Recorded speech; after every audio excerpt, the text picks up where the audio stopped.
Hello नमस्कार दोस्तों, आपका स्वागत है क्रैक यूपीएससी विदर्भ में।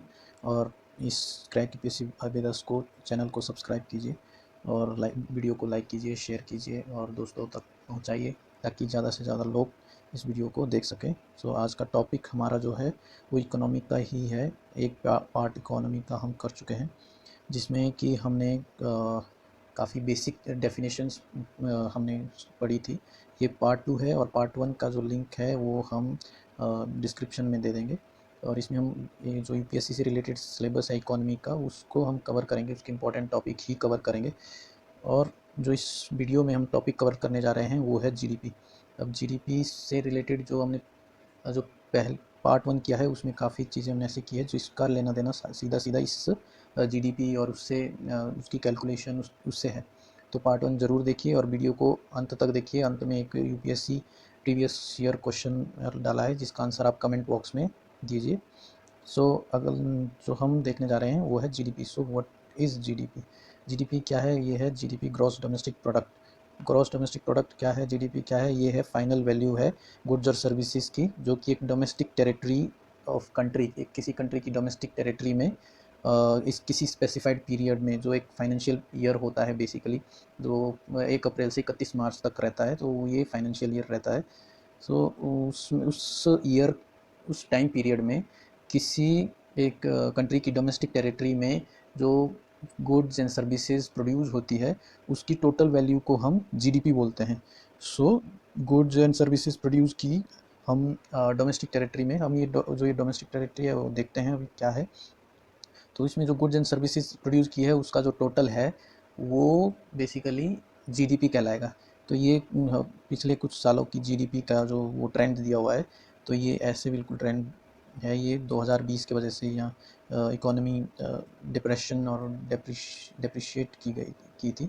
सो ये अगर कोई बोले या यूपीएससी में क्वेश्चन आए कि जो इंडिया की इकोनॉमी है लास्ट 5 साल में या लास्ट 10 साल में ग्रेजुअली ग्रो कर रही है, तो वो जो स्टेटमेंट है वो गलत होगी। क्योंकि यहाँ देखो ये ग्रेजुअल बिल्कुल भी नहीं है, कहीं ज़्यादा है कहीं फिर कम हो रही है फिर, तो ये जो वो जो स्टेटमेंट है वो गलत होगी।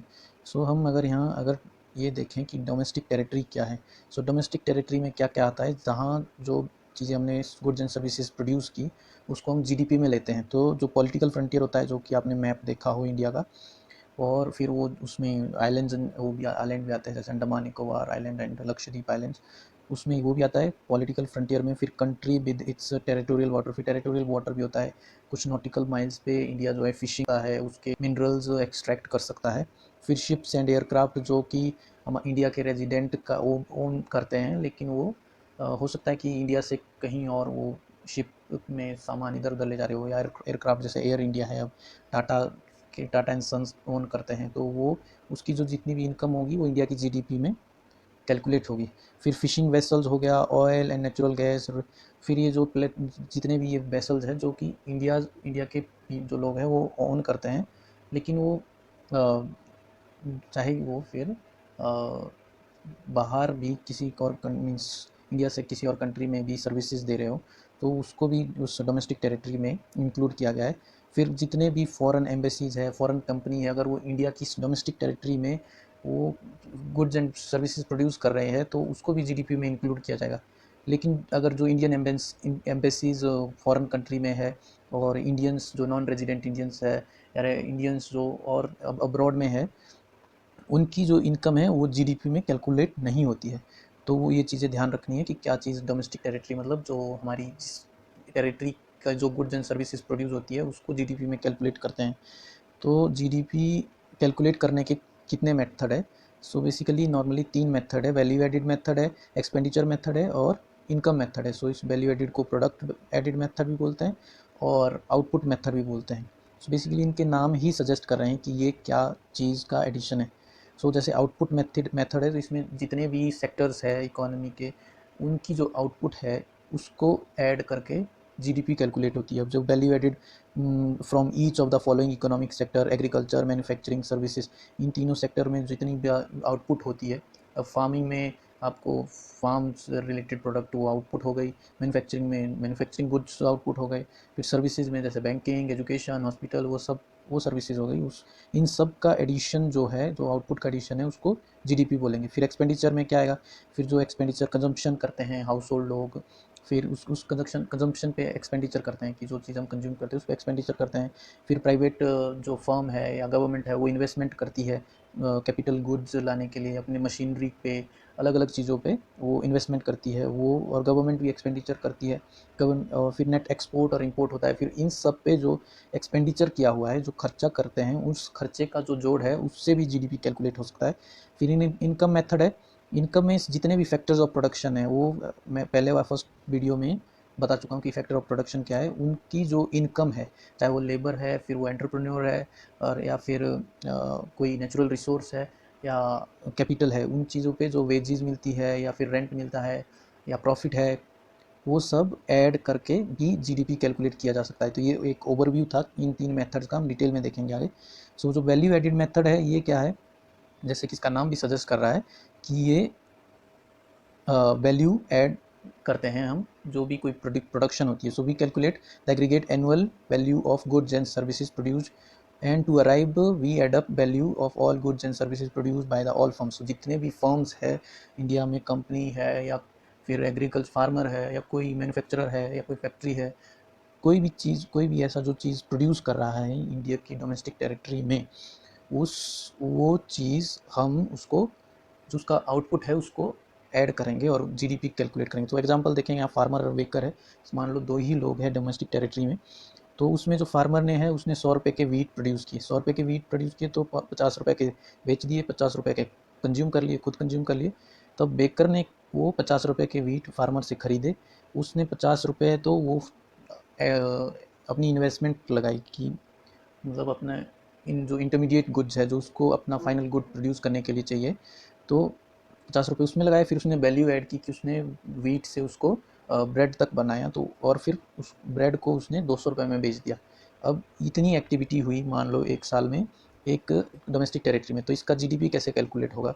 जीडीपी कैसे कैलकुलेट होगा कि वैल्यू एडिशन जो है वेकर ने किया, वेकर ने जो वैल्यू एडिशन किया वो प्लस वैल्यू एडिशन जो फार्मर ने किया। और जो फार्मर ने है वो 100 रुपये की चीज़ प्रोड्यूस की, तो वो बेसिकली एक्स्ट्रा ही प्रोड्यूस की, मतलब पहले कुछ नहीं था, फिर उसने प्रोड्यूस किया तो 100 रुपये उसने ऐड किए। अब जो बेकर है उसने कितने एक्स्ट्रा ऐड किए, देखो 50 तो उसने फार्मर को दे दिए जो हमने ऑलरेडी यहाँ ऐड कर दिए हैं। तो उसने 200 टोटल वो ब्रेड को बेचा, 200 में से 50 वो फार्मर वाले चले गए, तो वो 150 बचा, और 100 रुपये फार्मर ने वैल्यू ऐड की, तो वो दोनों मिला के टोटल जीडीपी जो है वो 250 रुपये हुई। तो इस तरह वैल्यू एडिड जो मेथड है वो ऐसे वर्क करता है। जितनी भी वैल्यू एडिशन हुई है, फार्म की टोटल आउटपुट एक्स है, फिर मैन्युफैक्चरिंग में आउटपुट वाई है, फिर सर्विसेज में जेड है, फिर गवर्नमेंट ने कुछ प्रोड्यूस किया उसकी फिर ए है, फिर इन सबको मिला के जो टोटल होगा वो जीडीपी बन जाएगा। तो GDP by value added method ऐसे कैलकुलेट की जाती है। फिर हमारे पास अगला जो है वो है एक्सपेंडिचर मेथड। अब एक्सपेंडिचर मेथड में क्या है कि हम यहाँ एक्सपेंडिचर जोड़ेंगे, इसमें हम प्रोड्यूस या वैल्यू जो ऐड की है उसको ऐड नहीं करेंगे, इसमें हम क्या एक्सपेंडिचर ऐड करेंगे कि हम जो डेली बेसिस पे कितना एक्सपेंडिचर करते हैं गुड्स एंड सर्विसेज पे, उसको पूरे एक फाइनेंशियल ईयर के लिए ऐड अप करके जीडीपी कैलकुलेट करेंगे। So we can calculate GDP by looking at expenditure side of all sectors. तो सारे सेक्टर है, मैन्युफैक्चरिंग, एग्रीकल्चर और सर्विसेज। फिर इस मेथड में expenditure done by all 4 sectors of the economy, अब जिसमें एक्सटर्नल भी है, प्राइवेट सेक्टर है, उन सबको मिला के जो एडिशन होगा उसको जीडीपी, वो जीडीपी हो जाएगा।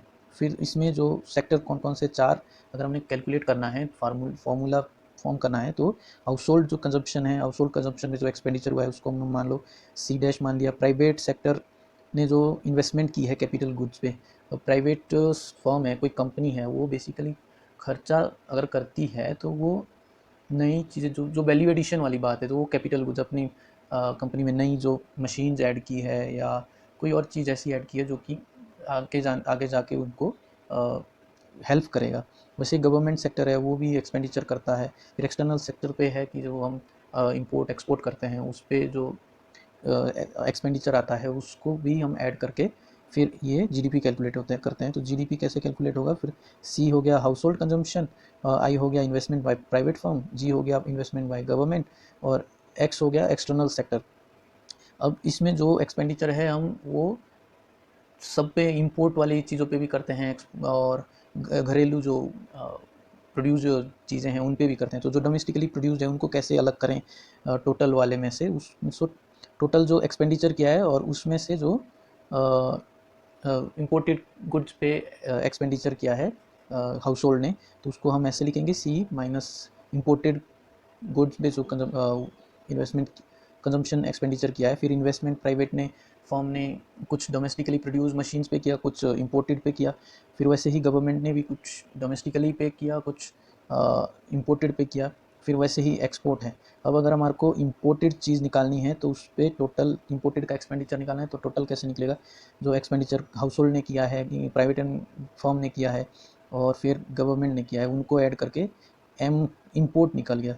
तो अब जीडीपी अगर हमको कैलकुलेट करना है तो उसमें कंजम्पशन, इन्वेस्टमेंट, गवर्नमेंट एक्सपेंडिचर, फिर export minus import. Import minus इसलिए करेंगे क्योंकि यहाँ से पैसा इंडिया से पैसा बाहर इंपोर्ट में जा रहा है, तो उसका प्रोडक्शन यहाँ नहीं हुई, इंडिया में नहीं हुई है। अगर इंडिया में प्रोडक्शन नहीं हुई है तो मतलब उसको हम अपनी जीडीपी में ऐड क्यों करेंगे, उसको हम लैप्स करेंगे। और जो एक्सपोर्ट किया है वो प्रोड्यूस यहाँ हुआ है, इंडिया में हुआ है, लेकिन उसको बेच बाहर रहे हैं, तो इंडिया में वैल्यू ऐड हुई, पैसे ऐड हुए, लेकिन गुड्स किसी और कंट्री में बेच दिया। तो ये है एक्सपेंडिचर मेथड की जितने भी सेक्टर है इकोनॉमी के, उन्होंने टोटल जो एक्सपेंडिचर किया उसको ऐड कर दो। फिर इंपोर्ट एक्सपोर्ट है, इंपोर्ट किया है तो उसको सब्ट्रैक्ट कर दो, और एक्सपोर्ट किया है तो उसको ऐड कर दो, और सबको मिला के जीडीपी कैलकुलेट हो जाएगा। फिर अगला जो मेथड है वो है इनकम मेथड। अब इनकम मेथड क्या है, sum of all the income receive by 4 factor of production. अब ये फैक्टर ऑफ प्रोडक्शन क्या है, वो उसके लिए आप प्रीवियस जो वीडियो रिकॉर्ड किए पार्ट 1 उसको देखो, उसमें ये चीज़ एक्सप्लेन की हुई है। तो उससे हमारे को क्या मिलता है, 4 फैक्टर ऑफ प्रोडक्शन से जो इनकम आती है वो आती है वेजेस, लेबर को मिलती है या सैलरी जो भी है। रेंट जो है वो लैंड पे मिलता है, बिल्डिंग्स पे मिलता है। फिर इंटरेस्ट जो है कैपिटल पे मिलता है, इंटरेस्ट मिलता है। प्रॉफिट जो है एंटरप्रेन्योर कमाते हैं। तो जीडीपी कैसे कैलकुलेट करें, जीडीपी कैलकुलेट करेंगे कि जो प्रॉफिट फर्म ने कमाया है जमा इंटरेस्ट जो कैपिटल पे मिला है उसको, फिर रेंट जो मिलता है नेचुरल रिसोर्सेज पे, फिर प्लस उसको जो बेजिस मिली है लेबर को, इन सबको ऐड करेंगे तो जीडीपी हो जाएगा, जीडीपी कैलकुलेट हो जाएगा। तो ये काफ़ी सिंपल मेथड है, और यही मतलब इनकम सभी फैक्टर्स ऑफ प्रोडक्शन की जीडीपी बन जाएगी। फिर जीडीपी कैलकुलेशन एनएसएसओ कैसे करता है वो हम देखते हैं, क्योंकि जब एनएसओ कैसे करता है तो वो ज़रूरी है, क्योंकि इन द एंड जो जीडीपी के जितने भी हम स्टैटिस्टिक्स देखते हैं डेली न्यूज़पेपर पे, वो सब एनएसओ जो है ministry of statistics and planning implementation, ऐसा कुछ नाम है उस मिनिस्ट्री का, उसके अंडर आता है ये। तो एनएसओ जो जीडीपी कैलकुलेट करता है वो 2 मेथड से करता है, वो वैल्यू एडेड मेथड से और एक्सपेंडिचर मेथड से। सो ये इनकम मेथड से नहीं करता है, ये वैल्यू एडेड मेथड से कैलकुलेट करता है जीडीपी, और एक्सपेंडिचर मेथड से कैलकुलेट करता है। तो अगर यूपीएससी में कोई क्वेश्चन आता है इससे रिलेटेड कि एनएसओ जो जीडीपी कौन से मेथड से कैलकुलेट करता है, तो इन दोनों मेथड से कैलकुलेट करता है। अब वैल्यू एडेड मेथड में कौन कौन से ऐसे सेक्टर है जो वो जिसका प्रोड्यूस वो कैलकुलेट करता है, वो agriculture, forestry and forestry, fishing, फिर mining, quarrying, construction, manufacturing, electricity, gas supply, gas water supply, utility services, trade, hotel, transport, communication services related to broadcasting, फिर फाइनेंशियल इंस्टीट्यूशन जैसे बैंक हो गया, insurance, real estate and professional services, वो services कुछ भी हो सकती है, जैसे पब्लिक एडमिनिस्ट्रेशन, पब्लिक एडमिनिस्ट्रेशन में भी कुछ आउटपुट होती है। फिर वैसे ही डिफेंस में, अदर डिफेंस में जैसे ब्रह्मोस इंडिया में प्रोड्यूस हो रहा है, लेकिन आई थिंक फिलीपींस उसको ख़रीद रहा है, तो अगर फिलीपींस ख़रीद रहा है तो इंडिया का मतलब वो जीडीपी में ऐड हो रहा है। वैसे ही फिर एक्सपेंडिचर मेथड है, उसमें हाउस होल्ड कंजप्शन एक्सपेंडिचर है, जो प्राइवेट का ये फाइनल कंजम्पशन एक्सपेंडिचर है उसको कैलकुलेट करता है। फिर गवर्नमेंट का जो फाइनल कंजम्पशन एक्सपेंडिचर है उसको कैलकुलेट करता है। फिर investment expenditure bye of private and government. So investment expenditure क्या है, इन्वेस्टमेंट बेसिकली क्या है कि जो पैसा कैपिटल गुड्स पे लगाया हो, जो गुड्स आपको फर्दर आपकी प्रोडक्शन में हेल्प करे। जैसे कि आप कोई मशीन ले लो, या फिर जैसे ट्रैक्टर ले लो, या फिर जैसे कार ले लो, जो कि आपको हेल्प, जैसे ओला उबर की कार है वो आपको फर्दर हेल्प करता है इनकम में, तो उसको हम ग्रॉस फिक्स्ड कैपिटल फॉर्मेशन बोलते हैं। जो भी इन्वेस्टमेंट की है कैपिटल गुड्स पे, उसको हम ग्रॉस फिक्स्ड कैपिटल फॉर्मेशन बोलते हैं। तो ये जो इन्वेस्टमेंट करते हैं प्राइवेट और गवर्नमेंट उसका टोटल जो है उसको ग्रॉस फिक्स्ड कैपिटल फॉर्मेशन बोलते हैं। उसको भी एक्सपेंडिचर मेथड में ऐड करते हैं। फिर नेट एक्सपोर्ट एंड इंपोर्ट, फिर एक्सपेंडिचर मेथड में ये चीज़ ऐड कर लेते हैं और वैल्यू एडेड मेथड में ये चीज़ ऐड कर लेते हैं। फिर उस बेसिस पे जीडीपी कैलकुलेट हो जाता है। अब हमारे पास कुछ मैक्रो इकोनॉमिक वेरिएबल है जो इस जीडीपी से ही रिलेटेड है या जीडीपी से ही कैलकुलेट होते हैं।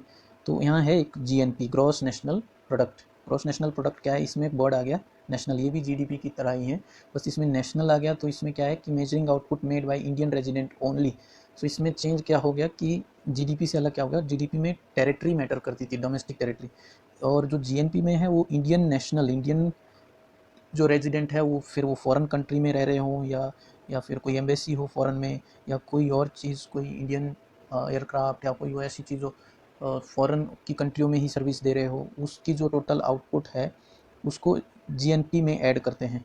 तो जैसे जीएनपी कैसे कैलकुलेट करना है, तो जीडीपी तो है ही, उसमें क्या है, factor income earned by the Indians abroad. अब जो इनकम इंडियंस ने अब्रॉड में कमाई है वो जीडीपी में ऐड करेंगे। लेकिन जो income, factor income earned bye foreigners in India, India में भी तो फॉरेन कंपनीज है, अब जो उन्होंने यहाँ कमाया है उसको हम सब्ट्रैक्ट करेंगे, तो वो चीज़ क्या निकल जाएगी, जीएनपी। फिर जीडीपी क्या है, GDP plus net factor income from abroad, NFIA. फिर एनएनपी क्या है, जीएनपी माइनस डेप्रिसिएशन। तो जो भी चीज़ कोई भी चीज़ होती है उसमें हर साल कोई ना कोई डेप्रिसिएशन होती है, उसमें कोई ना कोई कमी आती है, उसमें जो उसको repair, wear and tear work में पैसा जाता है तो उसको डेप्रिसिएशन बोलते हैं। जैसे कि कोई मशीन ले ली, फिर उसमें कुछ ऑयलिंग का खर्चा है या फिर उसको कोई चीज़ टूट गई तो उसको रिपेयर करना है, उसको डेप्रिसिएशन बोलेंगे। सो वो जो टोटल डेप्रिसिएशन है उसको जीएनपी से अगर माइनस करेंगे तो एनएनपी निकल जाएगा, नेट नेशनल प्रोडक्ट। सो जो net national product at factory cost है उसको नेशनल इनकम भी बोलते हैं। सो जो ये ऊपर की चीज़ें हैं जीएनपी, एनएनपी, अभी तक वो मार्केट कॉस्ट पे ही कैलकुलेट हो रही थी। जीडीपी भी मार्केट 2015 के बाद मार्केट प्राइस पे ही कैलकुलेट होती है। अब चेंज क्या हुआ कि अब हमारे को नेशनल इनकम, क्योंकि मार्केट प्राइस जो होता है उस पर इनडायरेक्ट टैक्सेस एडेड होते हैं, तो वो बेसिकली एक्चुअल जो इनकम है, नेशनल इनकम है, उसको नहीं मेजर कर पाता है। तो फैक्ट्री कॉस्ट जो कि मतलब एक्चुअल कॉस्ट है किसी भी प्रोड्यूस की, किसी पर्सन की, वो सब मतलब बिना टैक्स के देखें तो वो है नेशनल इनकम है। फिर उसको NNP eight factor factory cost भी बोलते हैं या फैक्टर कॉस्ट बोलते हैं। तो एनएनपी एट फैक्टर कॉस्ट कैसे निकलेगा, वो एनएनपी जो मार्केट प्राइस पे है जो कि हम कैलकुलेट कर ही रहे हैं जीडीपी से, उससे इनडायरेक्ट टैक्सेस माइनस कर दो, उससे इनडायरेक्ट टैक्सेस माइनस कर दिए जो जीएसटी है। फिर जो सब्सिडीज़ है वो ऐड कर दो, मीन्स जो सब्सिडीज़ है उनको इनडायरेक्ट टैक्सेस से माइनस कर दो। तो जो सब्सिडीज़ है वो बेसिकली जो इंडियंस लोग हैं उनको बेनिफिट पहुंचता है, मतलब उनकी इनकम से वो चीज़ नहीं जा रही है। अगर कोई चीज़ 100 रुपये की है और उसमें 30 रुपये की सब्सिडी है तो वो मार्केट को तो वो 100 रुपये की ही पड़ रही है, लेकिन वो जो आम लोग हैं उनको वो 70 की पड़ रही है। तो उस मतलब वो उनकी इनकम से डिडक्ट नहीं हो रहा है, वो गवर्नमेंट पे कर रही है। तो अगर नेशनल इनकम निकालनी है तो उसमें सब्सिडी को इनडायरेक्ट टैक्सेस से माइनस करना पड़ेगा और इनडायरेक्ट टैक्सेस को नेशनल प्रोडक्ट से एट मार्केट प्राइस से माइनस करना पड़ेगा। अब अगर पर्सनल इनकम निकालनी है, ये नेशनल इनकम निकल गई, पर्सनल इनकम निकालनी है तो उसमें नेशनल इनकम से अनडिस्ट्रीब्यूटेड प्रॉफिट माइनस कर दो। अब जैसे कंपनी प्रॉफिट कमाती है वो सब थोड़ी डिस्ट्रीब्यूट करती है लेबर के बीच में या एम्प्लॉयज़ के बीच में, वो जो अनडिस्ट्रीब्यूटेड प्रॉफिट है वो लोगों तक नहीं पहुंचता है तो वो पर्सनल इनकम में नहीं जा पाता है, नहीं जा पाता है तो उसको नेशनल इनकम में से माइनस कर दो। फिर net interest paid by house hold on loans, फिर हाउस होल्ड ने कुछ लोन लिए होते हैं तो उस पर जो इंटरेस्ट पे करते हैं वो मतलब जो अमाउंट लिया होता है उससे ज़्यादा पे करते हैं तो वो भी उनकी इनकम से चला जाता है, तो उसको भी पर्सनल इनकम से माइनस करेंगे। फिर कॉर्पोरेट टैक्स होता है, टैक्स भी इनकम से ही जाएगा, पर्सनल इनकम से जाएगा तो उसको भी माइनस कर दो। फिर जो transfer of payment to household, फिर जैसे पेंशन मिलती है, स्कॉलरशिप मिलती है, वो पर्सनल इनकम में एडिशन हो गया। अब उस एडिशन हो गया तो उसको ऐड कर दो। कॉर्पोरेट टैक्स जा रहा है पर्सनल इनकम में से तो उसको डिडक्ट कर दो। इंटरेस्ट पे कर रहे हैं लोन पे तो उसको पर्सनल इनकम से डिडक्ट कर दो। अनडिस्ट्रीब्यूटेड प्रॉफिट है जो कि फर्म है, गवर्नमेंट है, जो प्रॉफिट कमाती है वो लोगों को नहीं देती है तो उसको भी पर्सनल इनकम से माइनस कर दो, तो वो पर्सनल इनकम बन गई। अब ये पर्सनल इनकम भी आम आदमी के पास नहीं होती है, उसमें से भी और चीज़ें डिडक्ट होती है, और चीज़ें डिडक्ट होती है तो जो आम आदमी के पास पैसा रहता है उसको पर्सनल डिस्पोजेबल इनकम बोलते हैं। अब वो कैसे निकलेगा कि जो पर्सनल इनकम निकाली है अभी ऊपर, उसमें से जो इनकम टैक्स दे माइनस कर दो, फिर कोई फ़ाइन लगा है आपने, कोई या टैक्स लेट भर दिया तो उस पर फ़ाइन है, आपने कोई रेड लाइट क्रॉस कर दी तो उसका फ़ाइन भर दिया, आपने पोल्यूशन नहीं कराया गाड़ी का तो उसका फ़ाइन भर दिया, वो सब फ़ाइन भी क्या है आपकी इनकम में से जा रहा है और वो एक गवर्नमेंट को जा रहा है। तो वो अगर वो ऐसा हो रहा है तो आपकी पर्सनल डिस्पोजेबल इनकम जो है वो कम हो जाएगी पर्सनल इनकम से, क्योंकि उसमें से आपको इंडायरेक्ट टैक्सेस, फाइन सब कुछ पे करना पड़ता है। तो अगर हम इसको थोड़ा डायग्रामेटिकली समझें तो वो ज़्यादा आपको समझ आएगा। अब जैसे यहाँ जीडीपी है, ये जीडीपी हमने कैलकुलेट कर लिया, फिर उसमें नेट जो फैक्टर इनकम है अब्रॉड से, जो हमारे को इनकम आ रही है अब्रॉड से, अगर जीडीपी में वो ऐड कर लें कि जो हमारे इंडियन नेशनल्स है वो बाहर जितना कमा रहे माइनस जो फॉरेनर यहाँ कमा रहे हैं उसका जो भी अगर वो पॉजिटिव है तो वो जीडीपी में ऐड करके फिर वो जीएनपी बन जाएगा, जो इंडिया के लिए पॉजिटिव है, क्योंकि काफ़ी इंडियंस अब्रॉड ज़्यादा काम करते हैं बजाय कि फॉरेनर्स इंडिया में काम करते हो। तो GDP plus net factor income abroad वो क्या बन जाएगा, जीएनपी। वो जीएनपी बन जाएगा, जीएनपी बन गया तो जीएनपी में से डेप्रिसिएशन हमने निकाल दिया जो कि वियर एंड टियर कॉस्ट है, तो वो एनएनपी बन जाएगा एट मार्केट प्राइस। ये सब चीज़ें अब यहाँ मार्केट प्राइस पे ही है। फिर एनएनपी कैलकुलेट हो गया, फिर एनएनपी चला गया यहाँ से, फिर अब हमारे पास क्या बचा है, जब एनएनपी मार्केट प्राइस पे हमने डेप्रिसिएशन निकाल दिया तो हमारे पास अब नेशनल इनकम बचा। नेशनल इनकम या net national product eight factor cost. Eight factor cost में हमने इनडायरेक्ट जो टैक्सेस है और वो सब्सिडीज़ है उसको सब्सिडीज़ को ऐड कर दिया और इनडायरेक्ट टैक्सेस को हटा दिया जो मार्केट प्राइस है, तो वो फैक्ट्री प्राइस पे आ गया। फैक्ट्री प्राइस पे आ गया। अगर अब हमारे को पर्सनल इनकम निकालनी है, पर्सनल इनकम में जो अनडिस्ट्रीब्यूटेड प्रॉफिट है वो चला जाएगा, फिर जो इंटरेस्ट पे करते हैं हम लोन्स पे वो चला जाएगा, फिर कॉर्पोरेट टैक्स देते हैं कॉर्पोरेट वो भी चला जाएगा, फिर जो ट्रांसफ़र होता है पेमेंट हाउस होल्ड को, जैसे स्कॉलरशिप, पेंशन या कोई और चीज़ें जो ऐड सरकार की तरफ से जो सोशल सर्विस में पैसा दिया जाता है उसको पर्सनल इनकम में ऐड कर दो, तो ये पर्सनल इनकम बन गई नेशनल इनकम में से माइनस करके अनडिस्ट्रीब्यूटेड प्रॉफिट, और जो इंटरेस्ट करते हैं लोन, इंटरेस्ट देते हैं लोन पे, कॉर्पोरेट टैक्स, वो चीज़ें हमने निकाल दी, और जो कोई हमारे को पेंशन मिल रही है उसको ऐड कर दी, तो वो पर्सनल इनकम बन गई। और जो पर्सनल डिस्पोजेबल इनकम है वो बिल्कुल कम है उससे, उसमें से भी जो पर्सनल इनकम है उसमें से भी हम आईटी रिटर्न भरते हैं। अब हमारी सैलरी मान लो 50,000 है और उसमें से रिटर्न हम 5,000 भर रहे हैं, तो वो रिटर्न भर दिया तो वो 50,000 बोलने की इनकम है, उसमें से जो हमारी असली इनकम है वो तो 45 ही रह गई, क्योंकि 5,000 हमने टैक्स दे दिया। फिर फाइन्स भरते हैं हम लोग, गलती जिसकी मर्जी हो बट फाइन्स भरते हैं तो पैसा तो चला जाता है। पैसा चला जाएगा तो आपकी पर्सनल इनकम से जाएगा, वो कम हो जाएगी। तो जो पर्सनल डिस्पोजेबल इनकम है वो आम आदमी के जेब में जो पैसा रहता है वो पर्सनल डिस्पोजेबल इनकम है, जिसको वो अपनी ज़रूरतों को पूरा करने के लिए यूज़ करता है।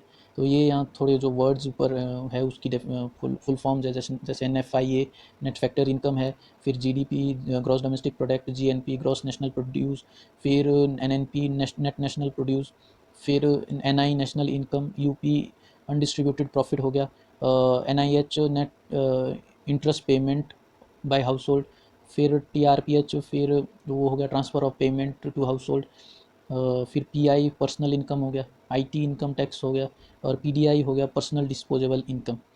सो अगर आप ये डायग्राम देखेंगे, और इसके लिए बेस्ट क्या है कि आप NCERT की जो 12th की मैक्रो इकोनॉमी की जो चैप्टर है उसको पढ़ो, उसमें ये बहुत ही ईजी लैंग्वेज में डिटेल में समझाया हुआ है।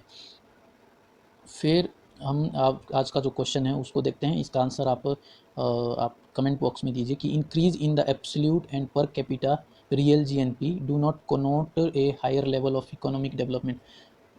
मतलब अगर इंक्रीज हुआ है पर कैपिटा में, एब्सोल्यूट और real GNP gross national product में, तो वो क्या कोनोट नहीं करता है, मतलब हायर इकोनॉमिक डेवलपमेंट कोनोट नहीं करता है, मतलब नहीं बताता है अगर इनमें से कोई एक चीज़ क्या है ऐसी जो जिससे कि आपको लगेगा कि डेवलपमेंट नहीं हुई है। So industrial output fails to keep pace up with agricultural output fails to keep pace with the industrial output, poverty and unemployment increase, and import grow faster than export. सो इसमें से जो भी आंसर होगा उसको comment box में लिखिए। So thank you for watching. और next video में हम और नए टॉपिक्स देखेंगे। और ये जो इकोनॉमी की सीरीज़ है ये कंटिन्यू ऐसे ही चलती रहेगी जब तक यूपीएससी का जो इकोनॉमी का सिलेबस है उसको हम कंप्लीट नहीं कर पाते हैं। So thank you for watching.